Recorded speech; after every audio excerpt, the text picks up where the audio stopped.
Hello dear students, welcome back in our YouTube channel. और आज हम बात करने वाले हैं एनसीईआरटी 12th के केमिकल काइनेटिक्स एग्जाम्पल 4.9 की। जी हाँ, एग्जाम्पल 4.9 जो है ये क्वेश्चन आप लोगों को स्यूडो फर्स्ट रिएक्शन से दिया गया है, जिसमें कि सवाल कहता है hydrolysis of methyl acetate in aqueous solution has been studied by titrating the liberated acetic acid against sodium hydroxide. यानी कि जब मिथाइल एसीटेट या मिथाइल इथानोइड का हाइड्रोलाइसिस किया जाता है तब जाकर के हम जानते हैं कि ईस्टर का हाइड्रोलाइसिस जब होता है तो एक कार्बोक्सिलिक एसिड मिलता है और एक अल्कोहल मिलता है। तो उस कार्बोक्सिलिक एसिड के रूप में यहाँ पर एसिटिक एसिड लिबरेट होता है, जिसका टाइट्रेशन सोडियम हाइड्रोक्साइड के अगेंस्ट किया जाता है, मतलब कि जिसके कंसंट्रेशन की पहचान सोडियम हाइड्रोक्साइड के द्वारा की जाती है। The concentration of Easter at different times is given below. यानी जब रिएक्शन हो रहा होगा, जब रिएक्शन हमारा चल रहा होगा, तो यहाँ पर जो हमारे पास ईस्टर है, ईस्टर माने RCOO R', ये ईस्टर है। जब इसका हाइड्रोलाइसिस होता है, ये स्यूडो फर्स्ट रिएक्शन है, क्यों है वो भी बतलाएंगे आपको हम। तो यहाँ पर ये कन्वर्ट हो जाता है RCOOH प्लस R'OH में। ये 1 मोल ऑफ कार्बोक्सिलिक एसिड हो गया, ये 1 मोल ऑफ अल्कोहल हो गया। याद रखिए यहाँ पर ऐसे जो रिएक्शन होते हैं, जो स्यूडो फर्स्ट रिएक्शन होता है, उसमें वाटर का कंसंट्रेशन मैक्सिमम लिया जाता है। यहाँ पर जैसे कि यहाँ पर अगर 1 मोल पर लीटर लेंगे तो इसका कंसंट्रेशन 0.00001 मोल पर लीटर लेंगे, मतलब कि इससे 1000, 10,000, लाख गुना कम इसका कंसंट्रेशन रहेगा। यानी इसके कंसंट्रेशन के रिस्पेक्ट में इसका नेग्लिजिबल कंसंट्रेशन रहेगा। ऐसा लगेगा कि रिएक्शन में ये कंज्यूम हो चुका है, लेकिन इसके कंसंट्रेशन में कोई इफेक्ट पड़ेगा ही नहीं, ऐसा प्रतीत होगा, जिसके कारण से इसके कंसंट्रेशन को कांस्टेंट मान लिया जाता है। और लॉ ऑफ मास सेक्शन में ये साबित हो जाता है कि रेट केवल इसके कंसंट्रेशन में डिपेंड कर रहा है। यानी कि दिखने में लगेगा ये सेकेंड ऑर्डर का और हो जाता है फर्स्ट ऑर्डर का रिएक्शन, इसलिए इसे स्यूडो फर्स्ट ऑर्डर रिएक्शन कहते हैं। तो यहाँ पर ईस्टर के रूप में लिया गया है मिथाइल एसीटेट, यानी कि इसका फॉर्मूला होता है CH3COOCH3। ये मिथाइल इथानोएट या मिथाइल एसीटेट हो गया।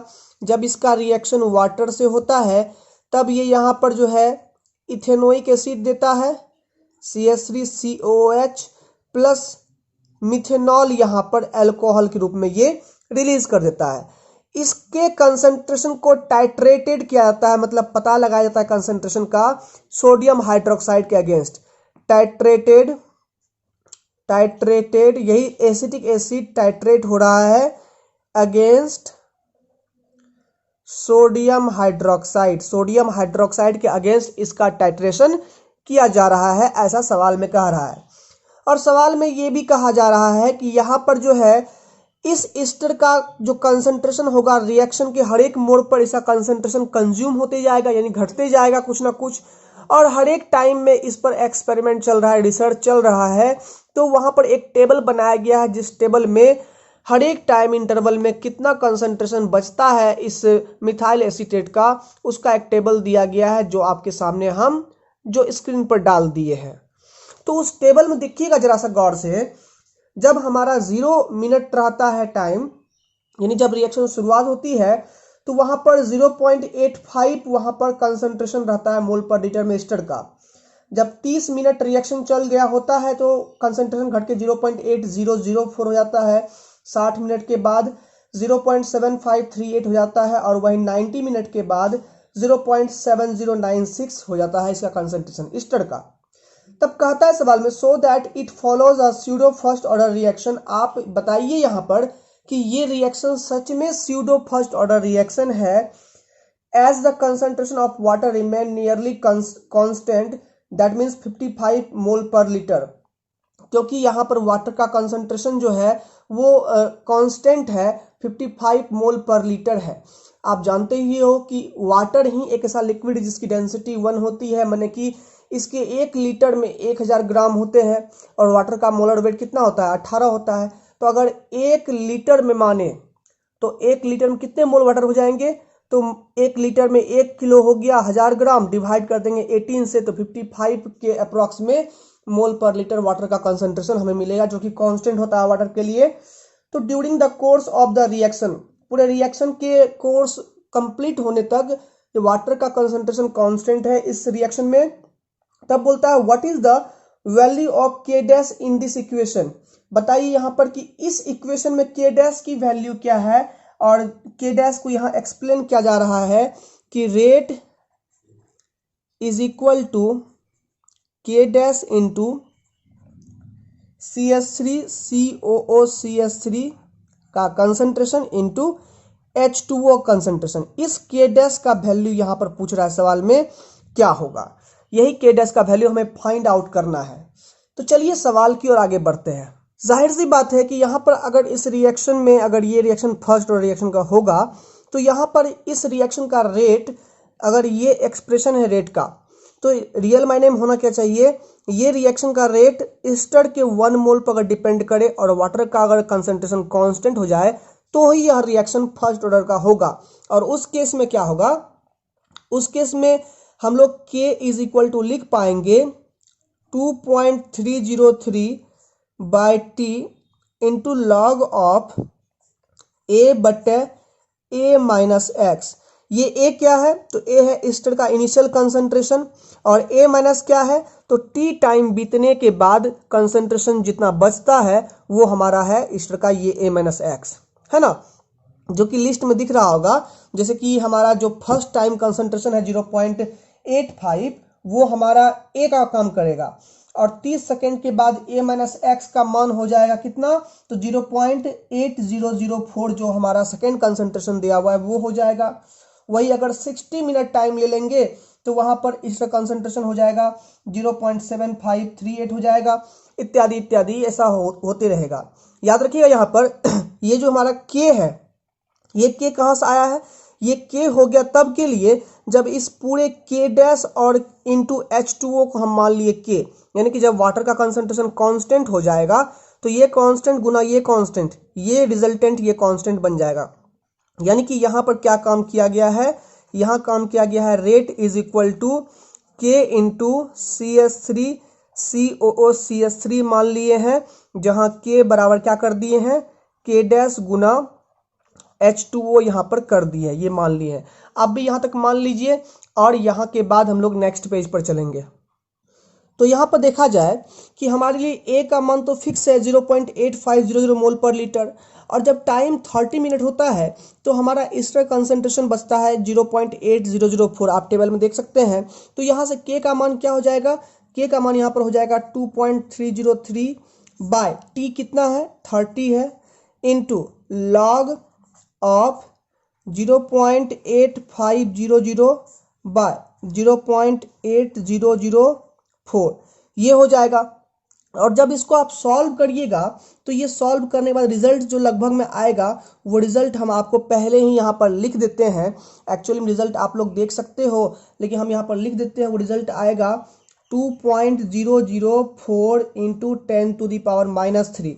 अब देखिए लॉग इतना का आंसर आप मोबाइल के कैलकुलेटर से निकाल सकते हैं। हालांकि एग्जाम में जब ये सवाल पूछेगा मान लीजिए, तो एग्जाम में सवाल का वैल्यू आपको दिया हुआ रहेगा, लेकिन समय की बचत करते हुए हम आपको यहाँ पर ये लिख देते हैं, ये आंसर पर मिनट में आएगा। सिमिलरली आप यहाँ पर A का सेम मान यूज करते हुए और A माइनस एस जो कि यहाँ पर T is equal to 60 minute पर मिल रहा है, A माइनस एक्स का मान आपको दिया हुआ है। 60 मिनट पर हमारा कंसंट्रेशन जो घट के हो जाता है वो 0.7538 हो जाता है। तो यहाँ से जब K का मान आप निकालिएगा 2.303 by 30 into log of 0.8500 by 0.7538, तो यहाँ पर ये वैल्यू मिलेगा आपको 2.002 इंटू 10⁻³ पर मिनट यहाँ पर आपको मिलेगा। ठीक है, तो यहाँ पर आपको ये चीज़ मिल गया। सॉरी, यहाँ पर 60 हो जाएगा, टाइम यहाँ पर 60 हो जाएगा, तो आपको यहाँ पर ये मिलेगा सॉल्व करने के बाद। सिमिलरली अगर t is equal to 90 minute पर आप लोग सेम प्रोसेस में निकालिएगा, t is equal to 90 minute पर, तो आपको k का मान यहाँ पर आएगा 2.005 इंटू 10⁻³ पर मिनट आपको यहाँ पर रिजल्ट मिलेगा। यानी कि हम 3 केस यहाँ पर लेके चले, हमारे पास t इज इक्वल टू 60 पर ये रिजल्ट आया है, t इज इक्वल टू 30 पर ये रिजल्ट आया है, t इज इक्वल टू 90 पर ये रिजल्ट आया है। जब तीनों रिजल्ट को कंपेयर करिएगा तो ये तीनों रिजल्ट हमारे लगभग सेम ही है। तीनों रिजल्ट हमारा जो है ना लगभग कोई खास का अंतर नहीं दिखेगा। तो 2.004 ये भी है, ये भी उसकी करीब है और ये भी उसी करीब है, यानी कि तीनों ही के का मान जो है उसी करीब है। यानी कि हम कह सकते हैं इस होल रिएक्शन के दौरान, इस होल रिएक्शन की प्रोसेस के दौरान के का जो होल मान रहता है वो कांस्टेंट रहता है, जिसको हम इसके इक्वल कर सकते हैं, या इसके भी इक्वल या इसके इक्वल आप कर सकते हो। ठीक है, तो यानी कि के का मान हमें मिल गया, इस पूरे टेबल के मदद से के का मान हमें प्राप्त हो गया है। अब चलते हैं हम लोग के डैश के मान को लेकर के। जैसा कि हम लोग जानते हैं कि हमारे पास के और के डैश में रिलेशन हम लोग पीछे वाले पेज में पढ़े थे, जो यहाँ पर आपको दिया गया था के इज इक्वल टू के dash into concentration of H2O, और आपको कंसंट्रेशन ऑफ H2O यहाँ पर पता है, तो के का भी मान मालूम पड़ गया है, तो के डैश हम लोग आसानी से निकाल सकते हैं। तो चलिए आइए के डैश के मान को हम लोग सॉल्व करते हैं। तो जैसा कि सवाल में आपको के का मान निकल गया है 2.004 इंटू 10⁻³ पर मिनट, और हम जान रहे हैं कि हमारे पास जो कंसंट्रेशन ऑफ H2O है वो पूरे रिएक्शन में कांस्टेंट है और वो है 55 मोल पर लीटर। सो हम लोग यहाँ पर अब हम लोग रिलेशन पुट कर लेंगे कि हम लोगों ने के का मान क्या लिखा था, के dash into concentration of H2O। तो यहाँ पर हम लोग के डैश कैसे निकालेंगे, ये हो जाएगा के बटे कंसंट्रेशन ऑफ H2O, और के का मान कितना है 2.004 into 10⁻³ bye concentration of H2O कितना है यहाँ पर 55 मोल पर लीटर, और ये हमारा है पर मिनट में। तो यहाँ पर ये हो जाएगा, सॉल्व करने के बाद जब सॉल्व करिएगा तो रिजल्ट आ जाएगा आपको अप्रॉक्स में 3.64 इंटू 10⁻⁻5 पर मोल, ये जाएगा ऊपर में तो लीटर बन जाएगा, और ऊपर में पहले से है पर मिनट। ये आपको किसका मान आ गया, के डैश का वैल्यू आ गया। तो प्यारे बच्चों इस सवाल में क्या था, इस सवाल में स्यूडो फर्स्ट ऑर्डर रिएक्शन हमारे पास दिया हुआ था। तो अगर फर्स्ट ऑर्डर रिएक्शन है तो वाटर का कंसंट्रेशन तो कांस्टेंट होगा ही। जो वाटर का कंसंट्रेशन हमेशा जब कांस्टेंट होता है तो वो 55 मोल पर लीटर ही होता है। ठीक है, क्योंकि 1 लीटर में वाटर हमारा 1000 ग्राम होता है, और 1000 ग्राम बटे उसका मोलर मास 18 करेंगे तो जो कंसंट्रेशन मिलेगा हम लोग को वो 55 मोल पर लीटर ही हम लोग को कंसंट्रेशन मिलेगा वाटर का। समझे बात को। तो यहाँ पर वो फिक्स था, और उसके बाद करके हम लोग ईस्टर के कंसंट्रेशन में जो चेंज हो रहा था उसके मुताबिक हर एक टाइम इंटरवल में जब रेट निकाले हम लोग के का मान पता किए उसके फर्स्ट ऑर्डर रिएक्शन के फॉर्मूले से, तो हमें ये मालूम पड़ा कि हर स्टेप में रेट कांस्टेंट का मान जो है वो फिक्स है। तो किसी एक स्टेप का रेट कांस्टेंट का मान उठा लेना है, उसको वहाँ पर वाटर के कंसंट्रेशन इंटू के डैश के मान के इक्विवेलेंट करके हम लोग के डैश का मान वहां से प्राप्त कर लिए। तो यही हमें के डैश का मान निकालने के लिए कहा जा रहा था। सवाल सिंपल था बट थोड़ा सा लॉजिकल था। आई होप आप लोग इसको समझ लिए होंगे, और ऐसे ही एनसीईआरटी के रेगुलर वीडियोस पाने के लिए हमारे चैनल को आप सब्सक्राइब जरूर करिएगा। आप में से एक रिक्वेस्ट है कि हमारे वीडियोस को 90% ऐसे लोग देखते हैं जो सब्सक्राइब नहीं किए हुए हैं, केवल 10% से भी कम लोग ऐसे हैं जो सब्सक्राइब किए हुए देखते हैं। ठीक है, तो रिक्वेस्ट है कि आप लोग भी जो वीडियो देख रहे हैं कि वो सब्सक्राइब जरूर करेंगे, ऐसा आपसे गुजारिश है। मिलते हैं अगले एनसीईआरटी के किसी सॉल्यूशन में।